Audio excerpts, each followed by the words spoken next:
Welcome to The Voice Behind the Hurt. It has been a little bit since I've posted an episode, and life got a little crazy and got away from me, but things are starting to settle down now. So we are back, and today's episode is actually very relevant to something that's happening in my life right now, and that is about protecting your peace. So let's talk about that. So, protecting your peace, what does that really mean? For a lot of people, when we hear the word protect, we think about physical safety. We think about protecting ourselves from harm that we can see. But protecting your peace goes so much deeper than that. It's about protecting your mind, your emotions, your energy, your overall well being. Because the truth is, mental and emotional harm can be just as damaging as physical harm. Chronic stress, especially the kind that comes from toxic relationships, has been linked to anxiety, to depression, high blood pressure, weakened immune systems, and just overall long-term health issues. So when we talk about protecting your peace, we're not talking about something optional. This is something that's necessary. Protecting your peace means a lot of different things. It means intentionally setting boundaries and managing your energy. It means prioritizing your mental, emotional, and physical well being over external drama and stress. It's deciding what deserves your attention and what doesn't. It's saying no without guilt. It's releasing toxic situations so you can maintain your inner calm. And sometimes protecting your peace means letting go of people who hurt you. And here's the part that's hard to say out loud. Sometimes the people hurting you are your family, your blood. The people you were taught are supposed to love you unconditionally and want what's best for you. But what happens when they don't? What happens when the people who are supposed to support you are the ones causing the stress, the pain, the confusion? That creates a different kind of hurt because then you start to question everything. If your own family doesn't want what's best for you, how do you trust anybody else? We're taught that family is everything, and family is important. But sometimes you have to cut the poison where it is. Sometimes protecting your peace means breaking cycles, those generational patterns that have been passed down over time. And those cycles don't break on their own. Someone has to decide it stops here. Now, protecting your peace is not about cutting people off over every disagreement. It's not about avoiding hard conversations. It's about everyday life. It's about being able to exist as you are without constantly shrinking yourself to fit someone else's expectations, especially when they don't appreciate you. It's about recognizing when someone is actively doing you wrong, repeatedly, and deciding that you deserve better. Because personal peace is one of the most valuable things you have, and you have to protect it. Now let's talk about mental health because this plays a huge role in protecting your peace. I live with generalized anxiety disorder. And if you've never experienced it, it might sound just like quote unquote normal anxiety, but it's not. It can show up without warning. It can take something so small and turn it into something overwhelming before you even have time to process it. It affects your thoughts, your body, your emotions. I read something one time that said, if you think my anxiety is a lot to deal with, imagine living with it. And that is so true. And that's the reality for millions of people.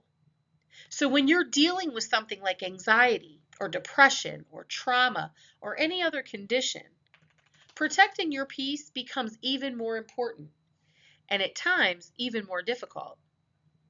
Because it's not just about what's happening around you. It's also about what's happening inside you. And I'll be honest, I feel things deeply, and maybe it little too deeply at times. And I can be emotional, but that's not something I can just turn off, no matter how much I wish it was. So protecting my peace means being intentional about what and who I allow in my life, because I already know I'm managing a lot internally.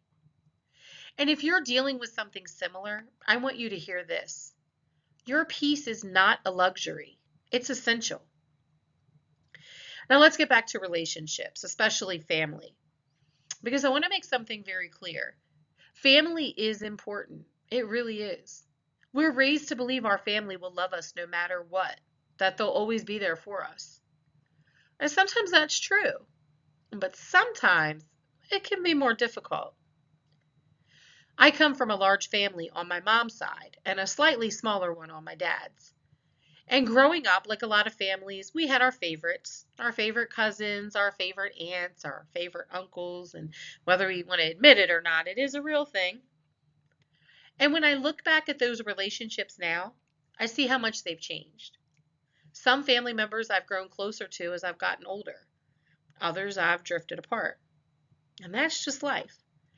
But I also have something that I hold very close, my cousin Nicole. And that relationship, that's real.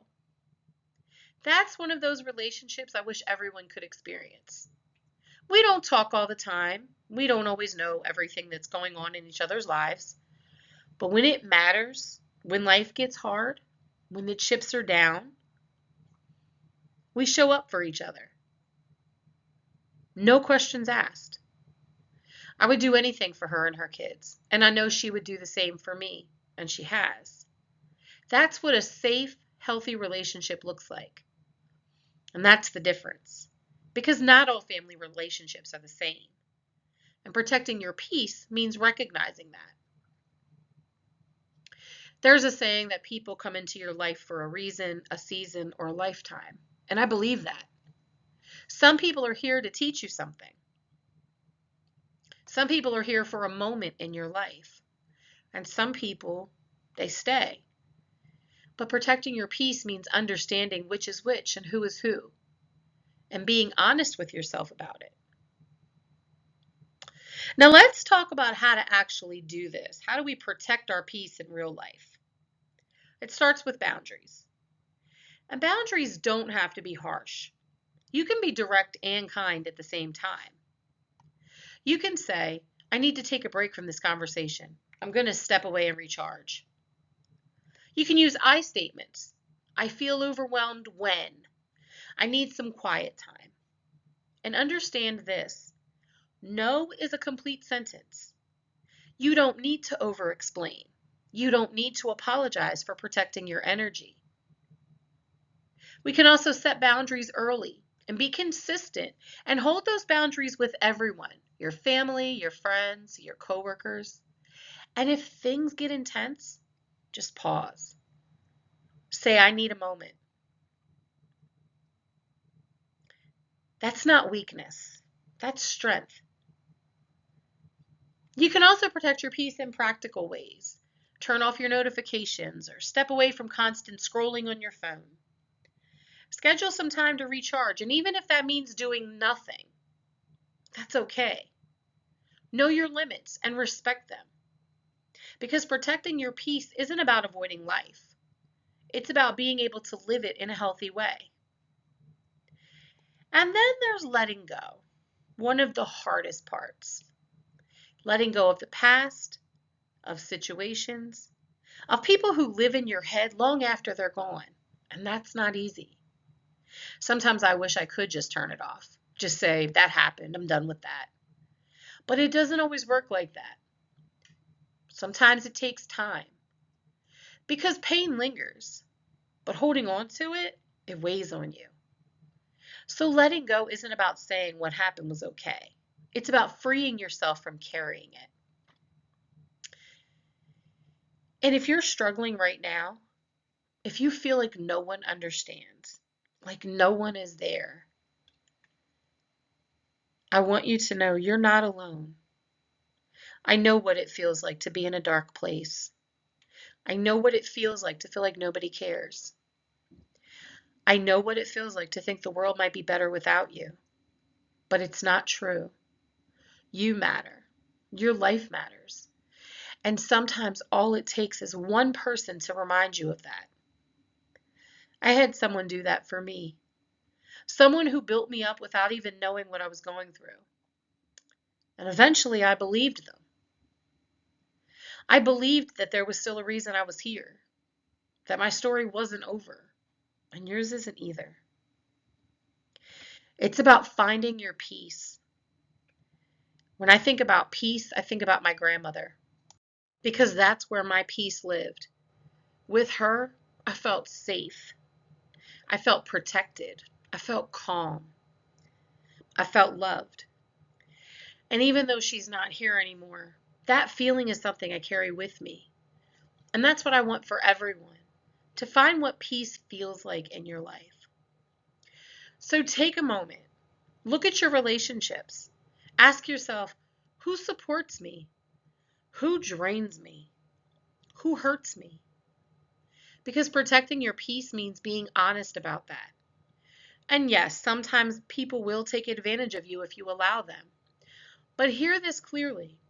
Just because you allowed it does not mean you deserved it. They still knew what they were doing. Protecting your peace is not selfish. It's self-care. It's healing. It's survival. It's choosing yourself in a world that will often ask you not to. And you deserve that every single time. As we close out today's episode, I want you to take a moment, just a moment, and check in with yourself. How do you feel? What in your life is bringing you peace? And what or who is taking it away? Because protecting your peace isn't something you do once. It's something you choose over and over again. It's in the boundaries that you set. It's in the conversations you walk away from. It's in the people you keep close and then the ones you create distance from. And I know it's not always easy. Sometimes it hurts. Sometimes it feels lonely. Sometimes it feels like you're losing more than you're gaining. But what you're actually doing is making space. Space for healthier relationships. Space for clarity. Space for joy. Space for yourself. And you deserve that. So if you take anything from today, let it be this. You are allowed to protect your peace. You are allowed to say no. You're allowed to walk away. And you're allowed to choose yourself without guilt, because your peace matters. Your mind matters. Your heart matters. And your life matters. And if no one has told you today, I'm telling you now. You are needed. You are valued. And your story is not over.